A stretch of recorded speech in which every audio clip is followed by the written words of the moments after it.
Welcome to my YouTube channel.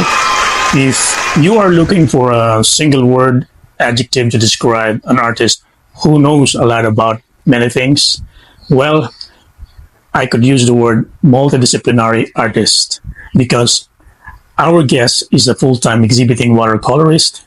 He draws from his experience as a former national fencing athlete. He is an organic farmer, agripreneur, gardener, food sports or sports writing aficionado, and environmental advocate. Halika, samahan niyo akong kausapin siya.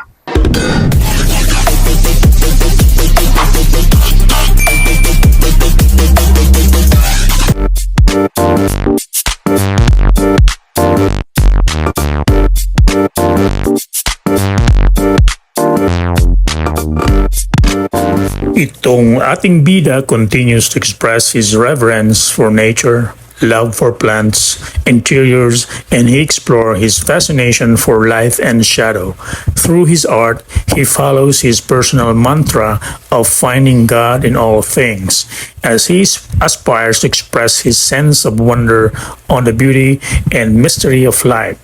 Ating kilalanin walang iba kundi si Gerardo Jimenez. Thank you so much for opening this place to me. I truly appreciate your warm welcome. So, what are the things that keep you busy currently? Well, now I'm a full-time exhibiting artist, so it's really mostly painting, gathering material for painting, reading, learning more about art. I have so many books that I still want to read. Wow, and nice. the resource is really the time to read and study them. But it's basically this work of painting and printmaking. Do you have a upcoming exhibit?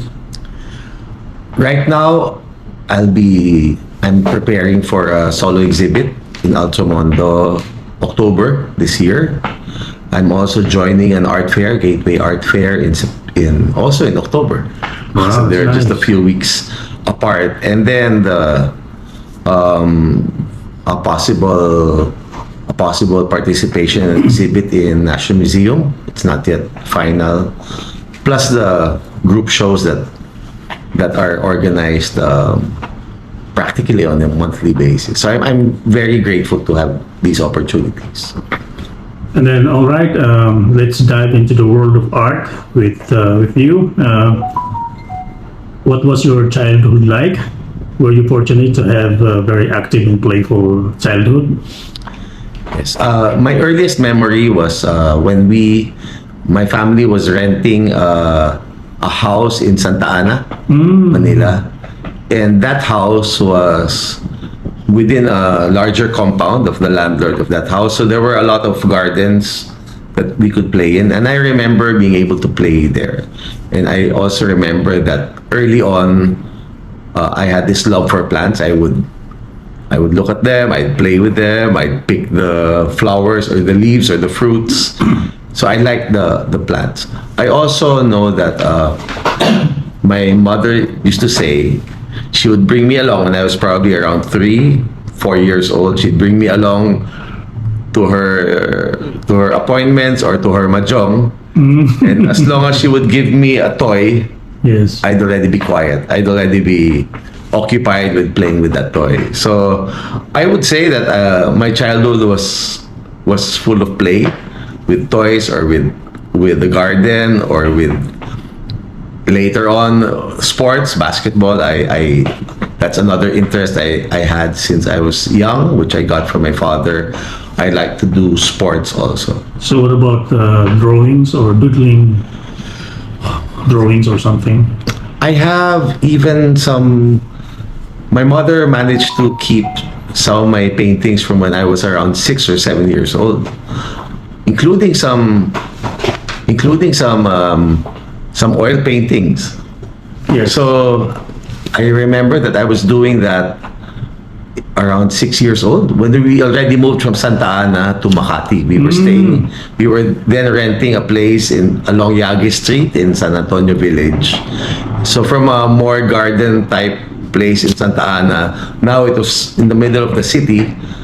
So I was staying more at home. We were not allowed to stray too far from the apartment in Makati because it wasn't considered safe that time. So I think that time I was doing more things inside the house, including painting. And what I remember that time was somehow we had sketchbooks that we could use. I always had sketchbooks. I always had paper. There was somehow paint. Maybe you remember the brand Guitar. Oh yes, I Guitar remember that. paint. I So we remember had guitar paint, and then I forgot the name of the brand of the oil paint, but we had it. So when I went back to oil painting a few years ago, it was in my memory, the smell of linseed oil. I knew that from Yes. from childhood, and I'm surprised also that my parents allowed me to use oil because now we consider it toxic. What course did you take in college nga pala? I took business management in college. I had a vague desire or unclear desire to have my own business, so I thought maybe business management would be the right course for that. But you have any regrets that you take that course? Not really. I think I believe that nothing is wasted. Whatever Yes. you choose to decide, it will allow you to learn certain things that you can use in the future. Yeah. But at that time, I think I was always interested in art. But as a boy, especially when I saw my classmates who were much better in drawing and art, I always thought I wasn't good enough for art. So I didn't ever consider it as something I would take on as a career when I was younger. And so when I was in college, I convinced myself of two things. That one, I wasn't fit for art school, fine arts, although I was very much in admiration of those who took up fine arts. And second, I also convinced myself that it wasn't a viable career alternative.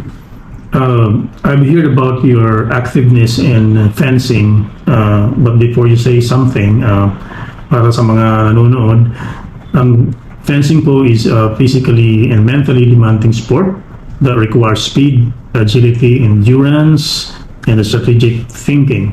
So tell us something about this. How did you start? Well, first, from the time I was young, I also loved sports a lot. Basketball, football. I played a lot of sports, badminton, bowling, several sports. And however, I played it only as a hobby. Not in an organized way. I mean, I see. my classmates and I, or my neighbors, we would play basketball, but there was no rigid training schedule. It was basically just play the game, and that's how you get into shape. And as a young boy, I also had this, maybe like many other kids who liked sports. There was that when I found out about the Olympics, I had that dream also na, what if I could play for the Philippines in the Olympics? So there was an Olympic dream from when I was young. I played basketball, intramurals, football, these things, but never beyond the school or subdivision level. And then when I was newly working, I had a boss, Mr. Cito Dairit, who was the president of the Fencing Association that time. I see. Okay. And part of working was always listening to him saying that fencing is a good sport. You might want to take it up. You may be able to. You can even try to qualify for the Southeast Asian Games, Games, and Olympic Games. So it awakened again. This was already after college, but it awakened this Olympic dream I had as a boy. And if I couldn't Nice. do it through basketball or football, maybe I can try it in fencing. So that's what convinced me to try this sport. And from this, I was able to experience taking up sport, preparing for it in a very systematic, competitive, demanding way. A really training program, competing with the best. And I think it changed my life in many ways. I heard about Richard Gomez too. Were playing with you during that time. Yes, from from 1994 to 1997, we were both in the national team. So Nice. it's an individual sport, so you also compete against each other. So we were in national competitions. We'd usually be up against each other. And also in team competitions, and when we represented the country, we were teammates. So we were both competitors and teammates. And those were happy memories for me with Richard and with the rest of our team. You want to say something to Richard now, if he's watching? Richard, he knows. We had we had a lot of shared memories. Sabay kami nagwa-washing machine before when we trained in Germany. That's nice. We would go around the competition area together, trying the food in Chiang Mai or in Germany. Or Those were the days. yeah, my fencing days. I was so happy. Yeah. Right now, they're full of happy memories for us. When I went into organic farming, yun na yung naging realization ng that vague dream I had before of having my own business. So nung pumipili ako ng kung ano yung pwede kong gawa ng entrepreneurial pursuit, sabi ko di gawin ko na yung hilig ko. And since I love plants, sabi ko, how could I make a business out of that love for plants? And nagtatanim kami dati sa bahay ng mga herbs, ng mga gulay. So sabi ko, what if I grow these things, yung mga culinary herbs, mga lettuce. And then, nung nag-research ako, una-una, when I was taking care of plants, hindi talaga ako gumagamit ng chemicals kasi I always thought of them as poison. Laging may warning yan eh. So I didn't want to do it that way. Tapos when I was starting to research on how to grow these things on a more systematic basis, how to farm them, yung material na nakita ko, what I was attracted to was really the organic way of farming. May ibang version niya, may biodynamic, may permaculture. These are different versions of basically the same thing na you use natural systems to grow food instead of using chemical substances in industrial practices. You use natural systems. And for me, it was fascinating kasi the way nature works now, if you plant two things, they help each other to ward off insects. Or if you plant certain things in a sequence, then you maintain the fertility of the soil. How do you enhance the fertility of the soil using natural things? For me, it was very interesting and very fascinating. It became really an extension of my love for plants and basically really a sense of wonder about the way nature works. Kaya naging organic. So yun ang pinag-aaral ko. How do we grow these things without using these chemical substances? And also, dahil pinapakain din namin sa mga anak namin, syempre, it's also important na we're not harmed by our food, And sa pagbabasa ko din, I also realized that a lot of the food that's available, a lot of the produce that's available, has these chemicals. So, ayoko maging kasama dyan. In fact, sabi ko sa sarili ko, I'll only farm organically or else I won't farm at all. So, do you have any paintings na nagawa mo nun about sa organic? I had some, meron akong a few paintings of the farm, so parang landscape paintings dun sa farm. But I found na parang feeling ko dun sa painting, especially at the time na I decided to, sabi ko mukhang farming is not for me long term. Parang I did already, it has already gone through its best stages sa akin and I was not capable of, I realized I wasn't a good farmer. That I was really a gardener more than a farmer. Mas gusto ko yung iba-ibang klaseng tanim. So it was really the appearance also and the flavor. Farming is like, how do you increase yield? Diba? Wala akong pakialam sa yield. And yet, as a farmer, yan ang pinaka-importante sa'yo. It wasn't as important to me as being able to grow several kinds of produce na magaganda. We were even growing edible flowers. Yung mga akala nating weeds, yung pala edible. Kasi maganda siya, masarap siya. I was really a gardener. I'm still a gardener at heart. That's why I always say, once a farmer, always a gardener. And for me, when I decided to go full-time into being an exhibiting artist in 2018, For me, it was an extension of this love of plants pa rin. Kaya, I think lumabas dun sa painting ko. Hindi naman yung painting ng farm, but plants are so much a part of my paintings. From landscapes, or kahit sa still life ko, laging may tanim, may bulaklak, or may tanim. Kasi it was really an extension of my love for plants. When did you start drawing and painting? I think the first time I had the consciousness about art was we were waiting for at the clinic of our pediatrician. Tapos naalala ko meron siyang painting. They had a painting of sunrise, parang Japanese style. Okay. And nagandahan ako doon. And nung nagsimula akong drawing, parang yun ang idea ko na copying ko yun. Ayun, kaya pala. And then I think yung pediatrician na yun, ang kanyang nakagawian was always giving sketchbooks. Since yung mga pasyente niya, mga bata, he would give sketchbooks to the mothers who brought their children. Kaya ako may sketchbook. So doon ako nagsimula mag-drawing, tapos maya-maya meron ng watercolor, meron ng But, so, ito po naipon mo pala itong mga sketchbook mo. Kailan pero to? ito, hindi na to from my childhood. Itong mga to, when I went back to it in 1999, I was 36. Okay. But that time, so 6-7 years old, nagpipinta ako on my own, syempre bara-bara. Tapos tumigil ako, laro ng basketball, klase. Ayun. And then I went back to it to around grade 7, first year.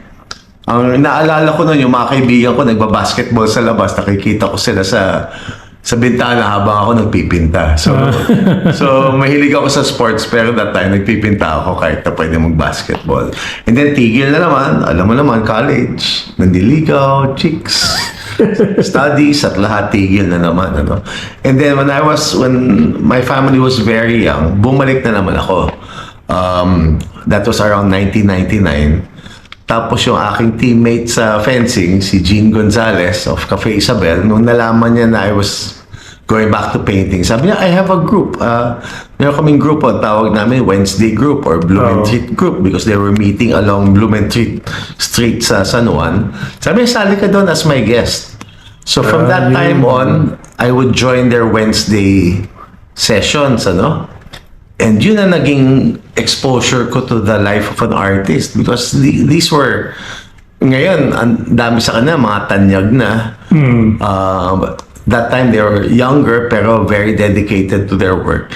And we would have still life, we would have figurative, nude, portrait, once a week. And I enjoyed their company. I enjoyed seeing their work.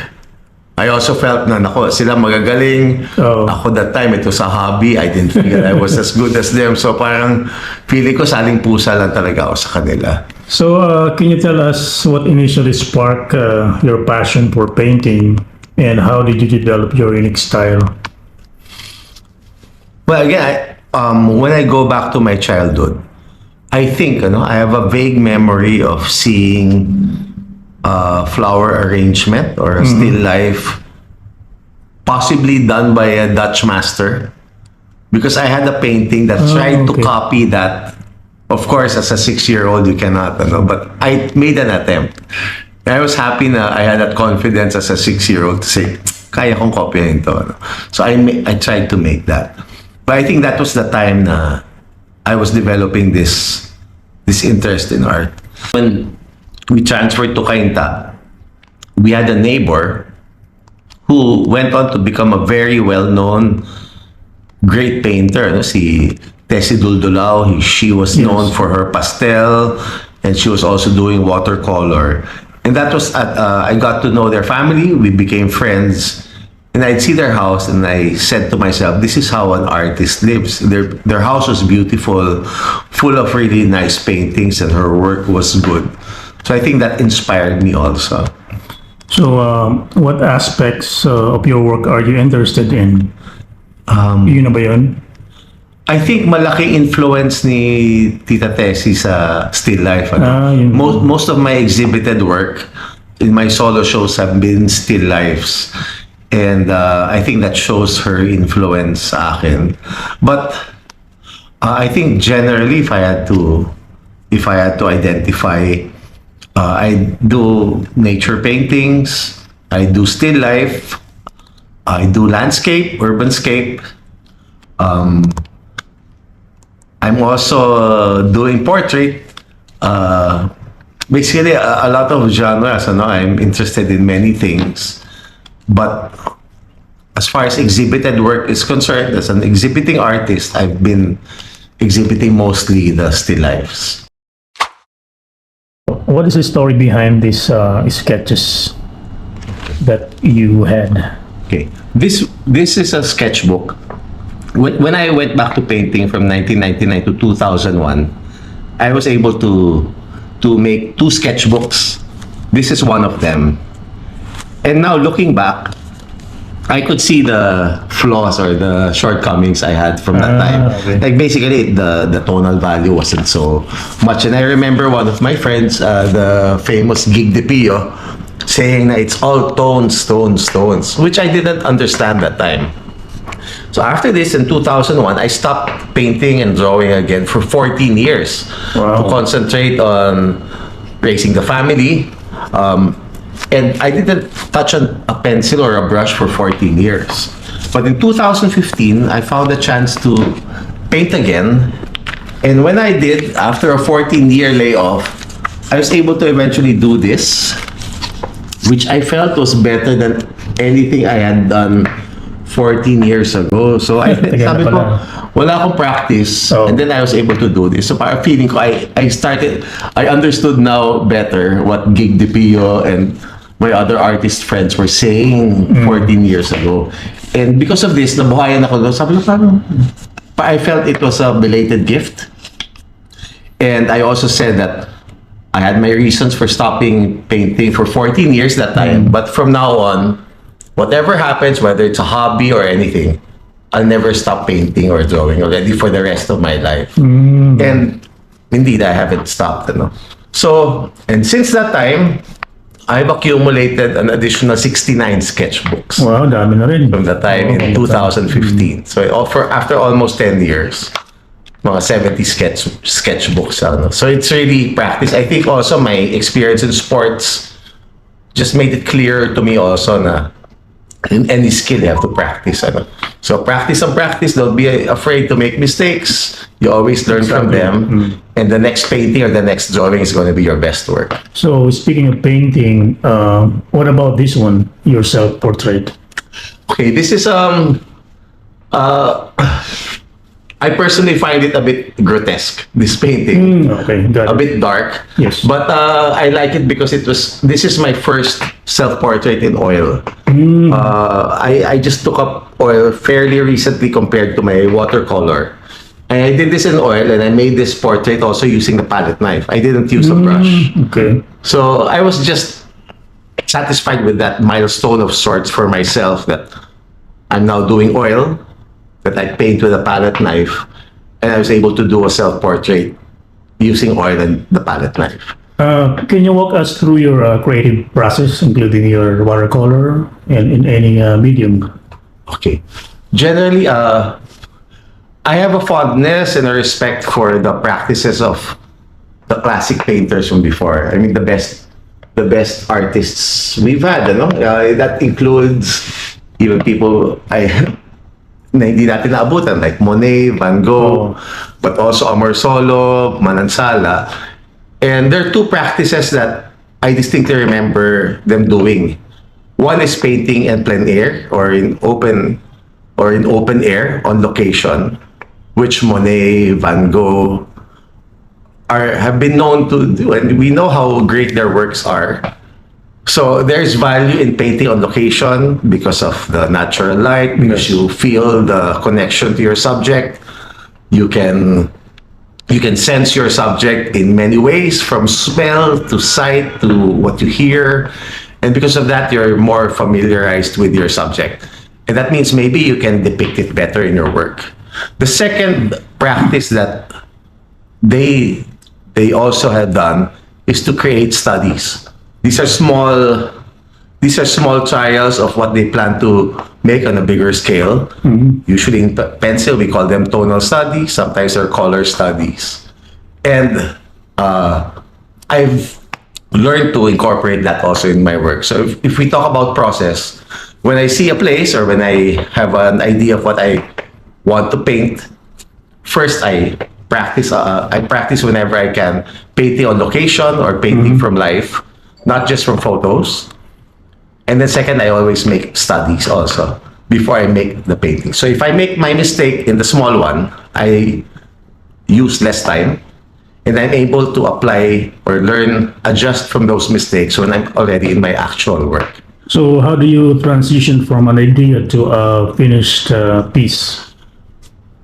Yeah, I think the study has a lot to do with it, and I'm able to frame the composition. Yes. We're able to determine what does not help the painting, which you can edit out, what you can add to. As we say, we try to lead the eye of the viewer the way we want them to see the painting. So let's say from the background to your focal point. So the various techniques like directional lines or placing certain objects so that they lead our eye towards that. So I think I'm able to explore that initially from the study. I see. I'm not sure if you mentioned the inspiration already, but how do you stay inspired and motivated in your work? Yeah. I think as artists, we search for the subject around us. But I always remember what a person who I look up to a lot, Karen Shawson was one of the founding members of Clap clap kay Ate the Philippine Guild of Water. Karen, babanggitin kita dahil alam mo naman ang taas ng pagkilala ko at pagrespeto sa iyo. But I know she's watching. yes.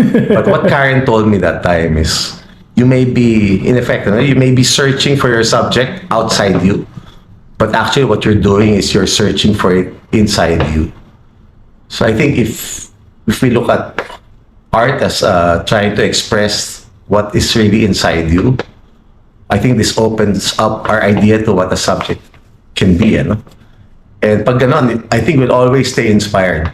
And I also take inspiration from other artists on how they're able to translate what seems to be ordinary into a work of art. So yun, I think the sketchbooks are a way also for me to see what strikes my attention.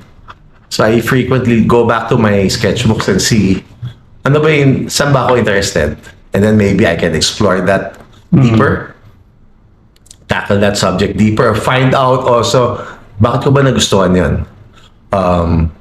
Maybe it relates to an experience I had when I was small.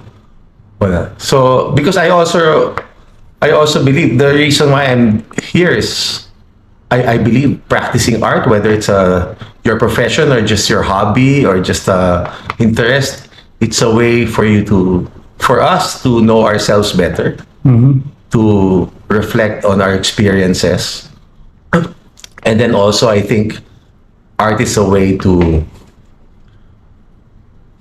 find the beauty in what seems to be the mundane or the ordinary. Yes. And to find the art in that. Ever since when I went back to painting in 2015, parang feeling ko I was taking a lot of things for granted. Ang daming maganda sa paligid natin. Exactly. Yes. And then we're too busy with what we're doing that we don't see it. When I went back to painting, I have this expression, kahit ultimo bato or pebble, nakikita ko yung ganda because I know how difficult it is to paint them also. And the experience of doing art made me appreciate these things. That's why I felt na doing art really enriches our life. What is the story behind a specific art piece or with your work in general? Okay, one of the recurring subjects that I tackle is the table setting, or what I call the tablescape. This started because I wanted to, when I had my second solo show in 2019, it was part of also my expressing where I came from. I used to be a farmer, and I used to supply restaurants with specialty fresh produce. And the first solo show I had was basically I painted the restaurants, the interiors. And then I thought that for my second solo show in 2019, what if I feature the table settings of the chefs and the restaurateurs that they prepare for their family and friends? So basically from the restaurant, I went to the homes of the chefs who I used to supply or serve. And I was very happy that they cooperated very much with me. They helped me by opening up their home, showing me their table settings, and allowing me to use their table settings as the subject for my art pieces. I want to take note of basically two people who were very helpful for me, the late Margarita Forrest, who really supported this endeavor. She opened up her home. She prepared these table settings that she used to prepare for me to depict in my work. And also Joel Binamira, who really helped me with preparing me several, a number of his table settings with this very nice implements with this nice tableware. So that's how the table setting started. But I think over the years, the table setting for me meant something deeper than serving or preparing something for family. For me, it became a symbol of the need for gathering from the people who prepare these things so that they bring people together in a meal, and also our need for a gathering, for being together. This was because also of the pandemic, where we were so isolated from each other. I felt that was the hunger I had, and I sensed that was also the hunger, the longing that a lot of us had, who were separated from our loved ones because of the pandemic. Any additional? Well, when I went back to painting in 2015 and I said I won't stop anymore, my initial purpose was really to have a visual journal for myself. And I think that continues to hold true till now. When I look at my paintings, I remember that particular point in my life, the events and how I reflected on them, how I processed them. And I think that's also what art is. I think for an artist, and even for the collector who buys work that resonates with him at him or her particular point in their time, find this is like a record of your life. And that's how I see also the work. That's what I remember. And it's a hope, my hope also, and I think the hope of more artists, that hopefully this would also somehow resonate with the others and remind them also, call to them certain parts of their life or certain crucial moments or milestones in how they view their life. Because in the end, really, this is about, I think art is about enriching our life with beauty, with truth, with ideas that really call to our very humanity. Sa tingin ko yan ang pinaka-importante. What has been the most challenging project you've undertaken as a painter? I think what always is a challenge is doing a solo show, since you have to Exactly, what the preparation. you have to have a solid theme or concept for the show that will hopefully hold the attention of the viewers, that it has coherence, and then you have the variety of works that can support that, with each piece holding its own but also contributing to an overall effect or a message that you want to speak. Of course, if it's a solo show, you have to prepare several pieces of varying sizes, Yes. hopefully with larger sizes, so that means more preparation time. It also means when you're preparing for a long time for that, usually you also have to wait for a long time before you hopefully will start having the sales. So I think for a solo show, you have to be both prepared mentally for what you're going to do, and also financially. You have to either have the PC or you have to really scrimp a lot because you're busy preparing the works and not selling them. My challenge for me now is really to produce larger works.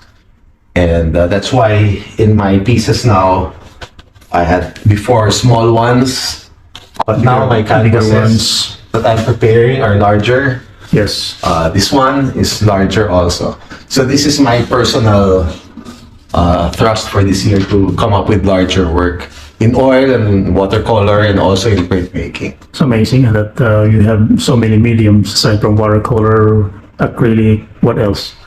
I think it's mainly watercolor, oil, and printmaking. But I discovered, because before my thinking was I have to focus on one, specialize so that I can master it. But I've learned from handling several mediums is that your experience in one will help you in the other medium somehow. Exactly. Yes. I think printmaking is also the same. I've noticed that a lot of the masters, Rembrandt, Degas, they all, Sanso, they all did printmaking, and I think it contributed to their artistic well-being and growth. How do you encourage people to be creative? And do you have any advice to young creatives? Well, I think first, part of our nature as human beings is we like to create.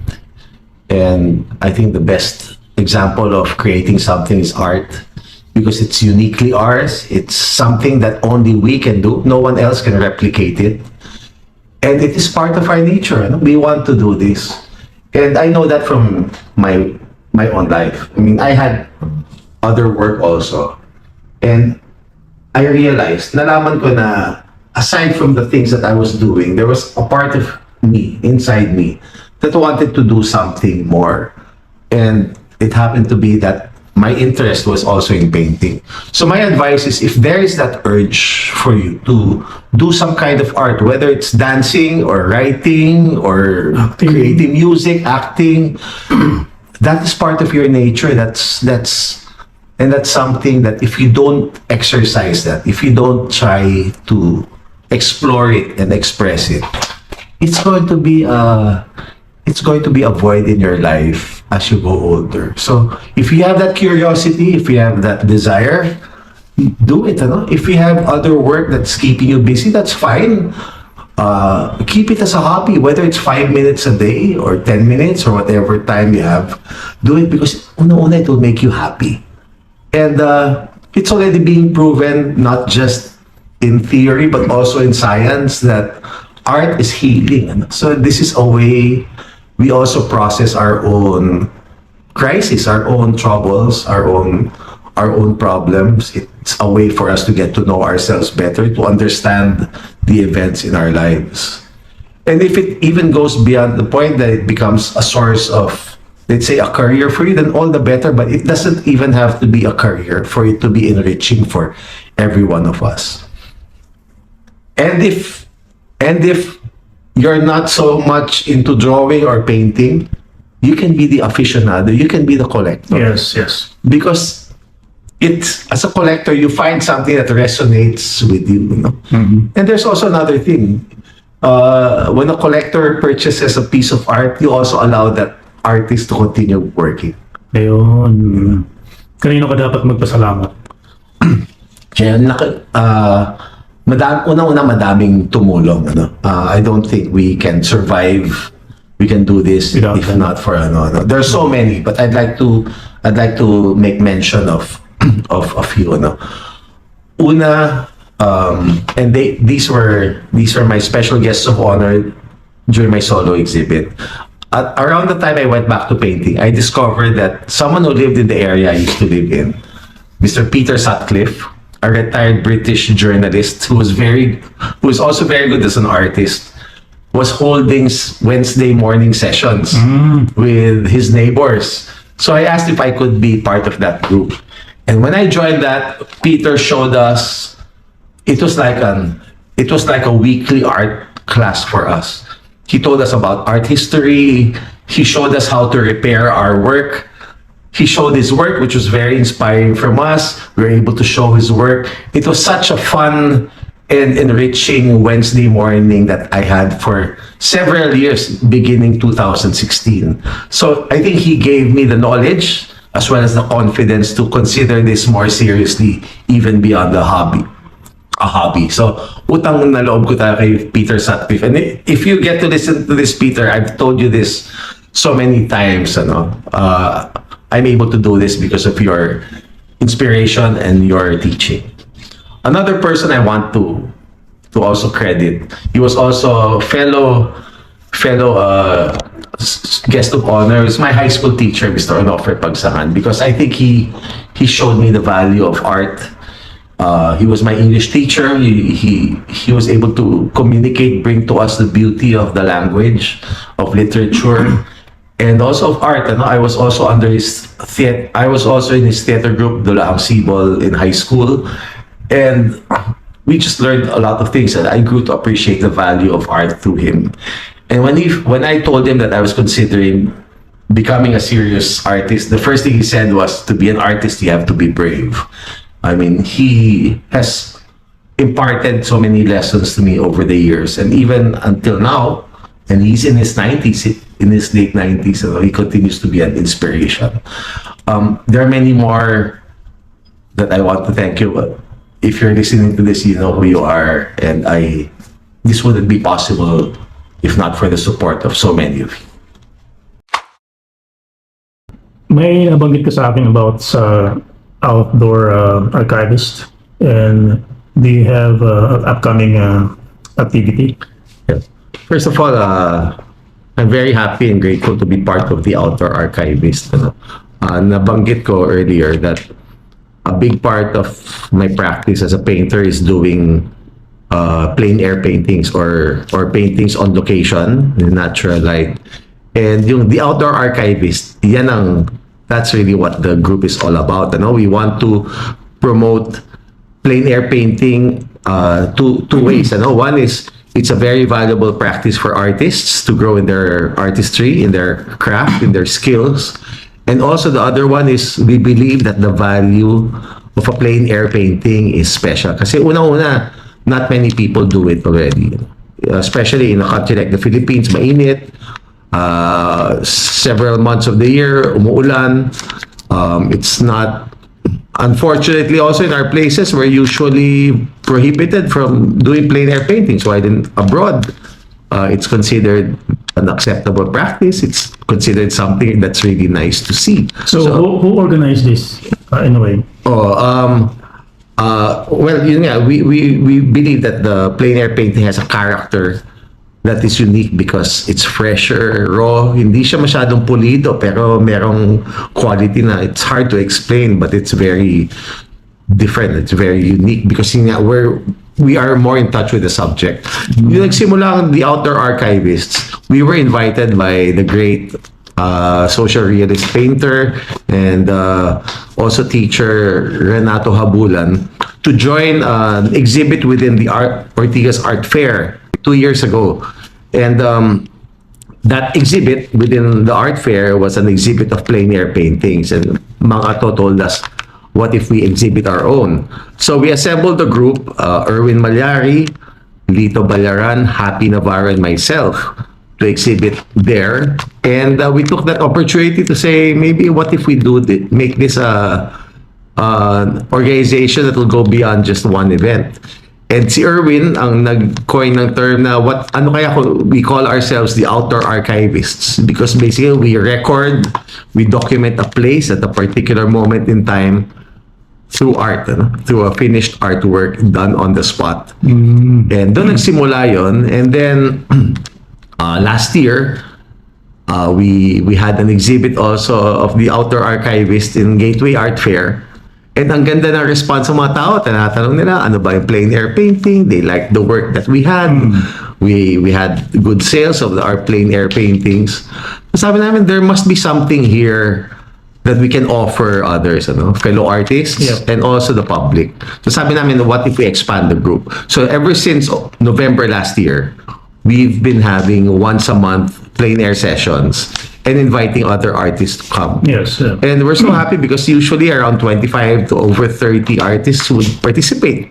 And we prepared a special format that would hopefully mean also more education, more advice. We were able to we tried to create a climate where the artists get to know each other and get to learn from each other, and most importantly, we have fun doing it together.